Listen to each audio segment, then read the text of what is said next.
मुझसे किसी ने पूछा कि कट्टे की कुर्बानी जायज है। आपने शायद देखा हो कि कुर्बानी के दिनों में एक साहब बड़ी टोपी पहन के मंडी में चले जाते हैं और कहते हैं जी कट्टे की कुर्बानी जायज नहीं है। दरअसल उनका मसला ये कट्टे की कुर्बानी का जायज होना या ना जायज होना नहीं है। ये बात मैं आपको वजाहत से आगे चल के बताता हूँ।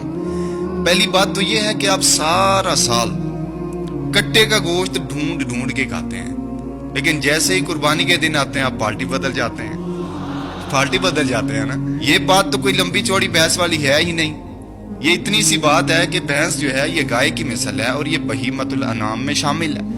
अब रही बात वो टोपी वाले साहब की, तो उनकी बात मैं इस तरह से समझाता हूँ कि एक मौलवी साहब थे, नए किसी मस्जिद में गए गांव में, तो कोई उन्हें जानता ही नहीं था, कोई नाम ही नहीं लेता था। तो उनको बड़ा शौक था शोहरत हासिल करने का। मेरी बात समझ रहे हैं ना आप, शोहरत हासिल करने का। तो उन्होंने ना एक जुमे में ये बयान कर दिया कि गधा जो है वो हलाल है। अब ये बात जब लोगों ने सुनी तो जाहिर सी बात है, बात फैल गई कि सारी जिंदगी हम ये सुनते आ रहे हैं कि गधा हराम है, लेकिन मौलवी साहब आए हैं, इन्होंने बोल दिया कि गधा हलाल है, तो बस बात फैलती फैलती सारे इलाके में फैल गई।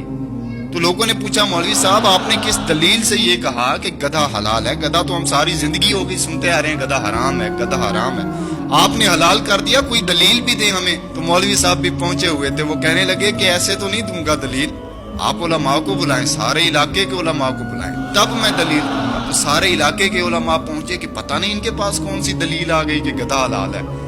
तो जब सारे इलाके के उलमा पहुंचे और सारा इलाका ये देखने के लिए बेताब था कि पता नहीं कौन सी दलील है मौलवी साहब के पास कि गधे को हलाल करार दे दिया। अब जब सारे उलमा और सारे इलाके के लोग पहुंचे तो मौलवी साहब को कहा जी मौलवी साहब आप दें दलील, गधा कहाँ से हलाल है, किस दलील से हलाल है? तो मौलवी साहब कहने लगे बात दरअसल ये है कि आप चंद दिन पहले मुझे जानते थे, कोई नहीं जानता था। जैसे ही मैंने ये बात की तो सारे लोग मुझे जानते हैं कि मेरा नाम है और मैं फिलां गांव में रहता हूँ, फिलां गांव के फिलां मस्जिद में रहता हूँ। बस कोई लंबी चौड़ी बात नहीं थी, मैंने अपनी पहचान करवानी थी, इसलिए मैंने ये बात कर दी, गधा हराम ही है। मेरी बात समझ रहे हैं आप? तो बात दरअसल ये कट्टे का कुर्बानी में जायज होना या ना होना ये नहीं है, बात दरअसल शोहरत की है। मेरी बात को समझिएगा, बात शोहरत की है और कोई बात नहीं है। सारा साल आप कट्टे का गोश्त खा लेते हैं, कुर्बानी करने में आपको क्या मसला हो सकता है?